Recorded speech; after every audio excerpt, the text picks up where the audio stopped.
또 푸드라이터로 음식에 대한 글을 쓰다 보니까 저는 이제 맛집 찾아다니는 거 진짜 좋아하거든요. 강연을 이렇게 다니면서 이야기를 음식과 약에 대한 이야기를 하다 보면 항상 들어오는 공통적인 질문 중에 하나가 이런 질문이 있습니다. 많이 먹고 많이 운동을 하는 게 더 좋은지, 적게 먹고 적게 운동이라보다 이제 적당히 운동을 조금만 최소한만 하는 게 좋은지 여기에 대해서 많이 물어보세요. 아마 이런 이야기에서 시작이 된 것 같아요. 이제 뭐 외국이건 아니면 국내건 간에 운동 선수들이나 스포츠 스타들은 굉장히 많은 음식을 먹잖아요.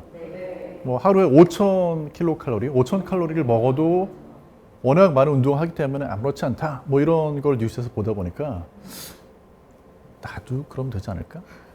하는 생각이 들거든요. 네. 정말 많은 분들이 하는 질문이 바로 이렇게 많이 먹고 많이 운동하는 게 유익하냐, 적게 먹고 적게 운동하는 게 유익하냐에 대해서 물어보세요. 일단 많이 먹고 많이 운동하는 거에 대한 감당할 수 있는 신체가 아니에요. 누구는 저와 같은 나이대 여러분은. 그러니까 가장 최근에 지난 6월 달에 실린 최신 연구 결과가 있는데요. 영국에서 35만 명 정도의 이제 그 데이터를 활용해가지고 과연 운동은 열심히 하는데 식생활은 엉망인 사람, 또 식생활은 굉장히 철저히 건강하게 먹으려고 애를 쓰는데 운동은 전혀 안 하는 사람, 운동도 적당히 하면서 식생활에도 주의를 기울이는 사람을 비교를 했거든요. 그 연구 결과가 어떻게 나왔냐면 이게 이제 연구 대상이 된 사람들의 평균 연령이 57세 정도니까 저보다도 나이가 좀 연세가 있는 그런 분들 대상인데 최소한 그래서 젊은이에 대해서 모르겠지만 중장년층은 많이 먹고 많이 운동하는 걸로는 건강할 수 없다라는 결론이에요. 무슨 얘기냐면 많이 먹고 나가지고 운동 열심히 한다고 해도 그 음식 먹은 거에 대한 상쇄가 안 된다는 거죠. 물론 운동은 전혀 안 하고 음식만 신경을 쓰는 분들도 운동을 하면서 식생활에도 주의를 기울이는 분보다는 덜 건강하고 수명이라든지 어떤 질병이 생길 그런 위험성이 더 불리한 걸로 나타났어요. 그러니까 운동도 하면서 여기서 운동이라는 건 사실 일주일에 고강도의 운동을 해야 되는 게 아니라 가끔 뭐 산책을 한 30분 정도 나간다든지 하는 그런 가벼운 운동을 일주일에 한두 번만 해줘도 안 하는 사람보다는 훨씬 건강한 삶을 산다는 거예요. 네, 그래서 일단 우리가 과학자들의 연구를 봤을 때 계속해서 반복되는 이야기가 뭐냐면 운동도 적당히 하되 과하게 할 필요는 없고 그냥 최소한의 자극을 주면서 음식도 골고루 건강하게 신경을 써서 먹는 게 건강하게 장수하는 데는 더 좋다는 거죠. 다만 나이 들어서 적게 먹을 때는 골고루 먹어야 되겠죠. 많이 먹을 때는 골고루 먹는 거 신경 안 쓰셔도 돼요. 너무 많이 먹는 게 문제지 무슨 단백질, 탄수화물, 지방 비율을 안 맞춰도 되거든요. 적게 먹을 때는 주의를 기울이셔야 돼요. 그럼 이제 제가 음식에 대한 걸 일단 말씀드렸는데 약은 우리 몸에 대해서 어떻게 말을 하는가 이런 거 생각 누구나 한번 좀 해보시잖아요. 약 먹고 장수할 수 있을까? 네, 약으로. 그죠? 언제 그런 약 나오지 않을까? 근데 이제 아직까지는 그런 면에서 확실하게 나와 있는 약이 없어요. 그런데 최근 들어서 관련된 연구, 그러니까 우리가 이미 알고 있는 그런 약 중에서 어쩌면 혹시 수명을 더 연장시켜 줄 수 있는 그런 약이 있을지도 모르겠다라는 이야기가 과학자들 사이에서 나오고 있어요.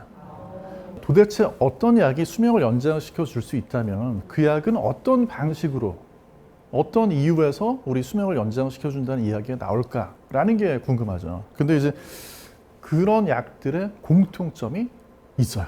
자, 이제 이건 연구 논문인데요. 이 연구 논문에서 이야기하는 내용, 뭐 영어로 된 걸 저걸 다 읽어볼 필요는 없겠지만 네. 이 연구 논문에서 이야기하고 있는 약은 당뇨약입니다. 당뇨약. 당뇨약 중에 최근에 나온 약 중에 SGLT라고 하는, 그러니까 이제 쉽게 말씀을 드려서 우리가 소변으로 포도당을 버리게 되거든요. 그걸 다시 회수를 해요. 네. 그 회수를 못하게 하는 약이 당뇨약으로 나왔어요. 이제 뭐 SGLT2 억제제라고 하는데 이 약을 쓰게 되면은 희한하게도 당뇨인 분들이 심장 질환 위험이 더 큰데 어떤 심장 질환이 오거나 그로 인해서 사망할 확률이 좀 줄어드는 것처럼 보이는 거예요. 그래서 왜 그런 유익한 효과가 있지? 하는 거에 대해서 이제 나름 분석을 해서 쓴 논문입니다. 실제로 실험을 한 건 아니지만요. 근데 이제 이 논문에서 이야기하는 바는 뭐냐면 이 약만 그런 게 아니고 다른 약들도 당뇨약 중에서 비슷하게 어떤 그 사망률이라든지 심장 질환 위험을 낮춰주는 약들인데 이런 약들이 전부 단식하고 비슷한 효과가 있다. 라는 이야기를 하고 있는 거예요. 사실은 사람을 대상으로 해서 장수에 대한 연구하는 거 되게 어려워요. 왜 그런지 아세요? 사람이 수명이 길면 100살 넘어가잖아요. 연구하다 연구자들이 죽어요. 그죠? 그래서 사실 어떤 그런 생명 주기가 짧은 초파리 같은 그런 생물을 가지고 장수에 대한 연구를 하는 게 물론 사람하고 유전자가 좀 겹치는 부분도 있지만 아니 100살까지 사는 사람을 대상으로 연구를 하려면 결과를 못 보고 죽는 거잖아요. 그래서 사실 이 메트폴민이라는 당뇨약을 가지고 하는 그 연구도 결과 나오려면 시간이 상당히 오래 걸릴 거고 그러니까 돈도 많이 들고 중간에 하다가 연구자들이 교체될 수도 있겠죠. 아무튼 저 약에 대한 장수, 수면 연장에 대한 연구 결과는 아직은 좀 시간이 오래 걸릴 것 같고 제가 바람이 하나 있다면 저 연구가 끝날 때까지는 좀 살아있고 싶다. 그런 생각이 들어요. 근데 아까 말씀을 드렸던 것처럼 앞에 논문의 이야기인데 단식하고 아까 제가 말씀드렸던 SGLT2 억제제라고 하는 당뇨약 그리고 또 이제 또 다른 당뇨약 중에서도 피오글리타존이라고 하는 당뇨약 이미 쓰고 있는 당뇨약 중에 하나입니다. 그리고 이제 마지막으로 GLP-1 수용체 작용제라고 하는 어려운 약인데 이 약도 이미 쓰고 있어요. 여러분들 아마 당뇨약인데 살 빼는데 도움이 된다고 하는 무슨 뭐 약에 대해서 주사제에 대해서 들어본 분들이 계실 텐데 이런 약들이 전부 사람한테 이 약을 썼을 때 공통적으로 나타나는 비슷한 효과가 물론 이제 하나 예외적으로 저기 가운데 있는 피오글리타존이라는 약은 안 그렇지만 대체로 체중이 줄어들고 식탐이 좀 줄어들어요. 그러니까 이제 저는 당뇨약 중에서 아까 체중이 좀 감소되는 GLP-1 수용체 작용제라고 하는 주사제를 한번 이제 저는 이제 직업이 약사기도 하니까 약이 또 어떤지 처방을 받아가지고 경험을 한번 해봤는데 뭐 당뇨가 아닌 사람도 쓸 수는 있으니까요. 체중 조절을 하기 위해서 대신에 보험이 안 돼요. 돈 뭐 다 비용 지불하셔야 돼요. 그런데 약을 쓰고 나면 밥 먹었을 때 포만감이 좀 더 빨리 와요. 그리고 약간 그 침이 좀 더 도는데 침이 약간 소화 잘 안 됐을 때 침 도는 것처럼 소화가 돌아요. 불쾌하지는 않은데 그리고 밥 먹을 때 밥 맛은 그대로 있는데 먹고 나면 보통 같으면 뭐 한 그릇을 다 비우겠는데 한 중간 정도 먹었을 때 뇌에서 신호가 와요. 아휴, 그 정도면 됐잖아. 그래서 중간에 좀 멈추게 되더라고요. 물론 이 약이 과연 체중 조절하는 거 말고 어떤 뭐 장수나 수명 연장에 도움이 될지 이거는 봐야 돼요. 지켜봐야 되고 아직 연구가 된 게 거의 없고요. 초기 단계예요. 지금까지 밝혀진 그런 내용을 봤을 때 장수에 관련된 그런 약이 최소한 어떤 약은 장수하고 큰 관련이 없는 것 같냐면 비타민제는 아닌 것 같아요. 얼마 전에 또 연구 결과가 나왔거든요.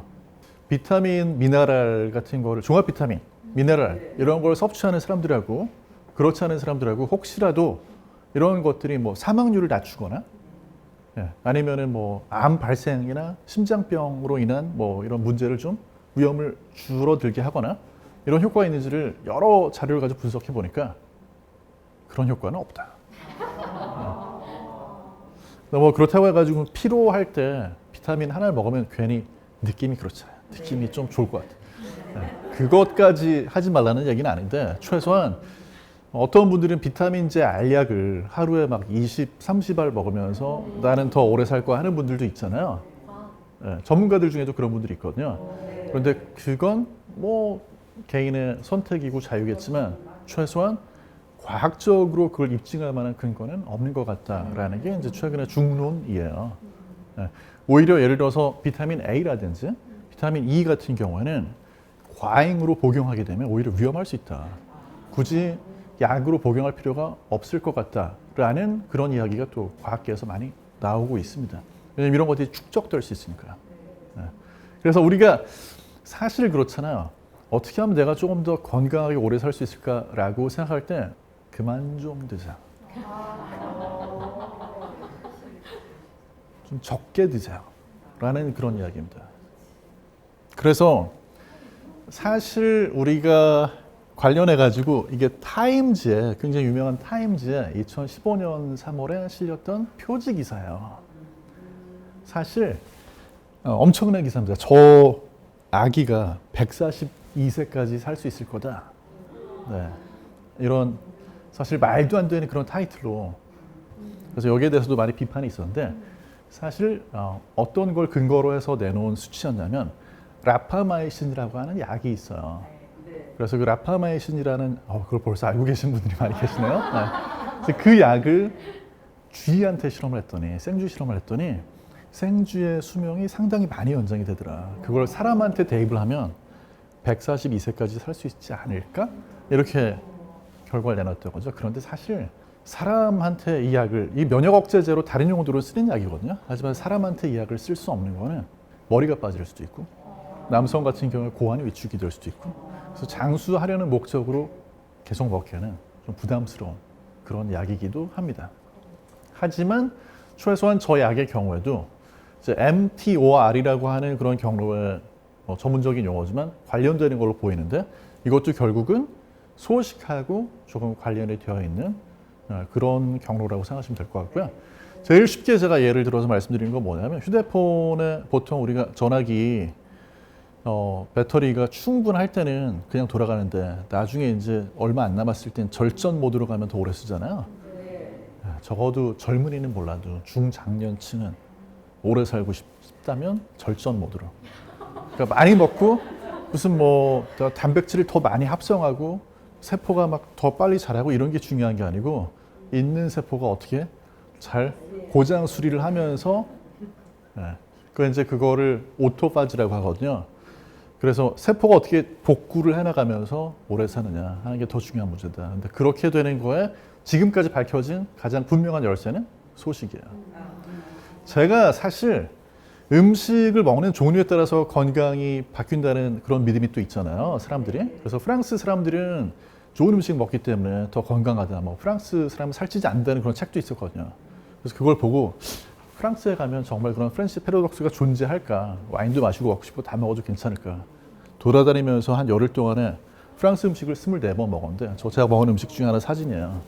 체중이 한 2-3kg 찌더라고요. 그래서 갔다 와서 내린 결론은 프랑스 여자 날씬한 건 맞는데 이분들이 프랑스 음식을 적게 먹어서 그런 것 같다. 네. 정말 소식해요. 많이 안 먹어요. 체중에도 되게 많이 신경 쓰고 주의를 기울이고 건강을 생각한다면 적게 먹어야 되거든요. 그리고 적게 먹되 균형 잡힌 식단을 유지하는데 의식주 중에서 비싼 집에 산다고 더 건강하지 않죠. 비싼 옷을 입는다고 더 건강하지 않잖아요. 음식도 마찬가지로 더 비싸고 더 좋은 음식 먹는다고 더 건강한 건 아닙니다. 그래서 결론은 음식이 얘기하는 것도 그렇고 약이 이야기하는 것도 그렇고 우리가 알고 있는 그 정답 그대로예요. 골고루 적게 먹을 땐 골고루 그죠? 많이 먹을 땐 신경 쓸 필요 없지만 그래서 골고루 적게 먹고 적당히 운동으로 신체에 자극을 주면 지금까지는 그게 최선입니다. 물론 나중에는 뭔가 더 나은 해결책이 나올지 모르겠지만 그때까지는 여러분 골고루 적게 먹고 운동하셔서 건강한 삶을 영위하시기 바랍니다. 네, 경청해 주셔서 감사하고요. 자, 이걸로 마치도록 하겠습니다. 감사합니다.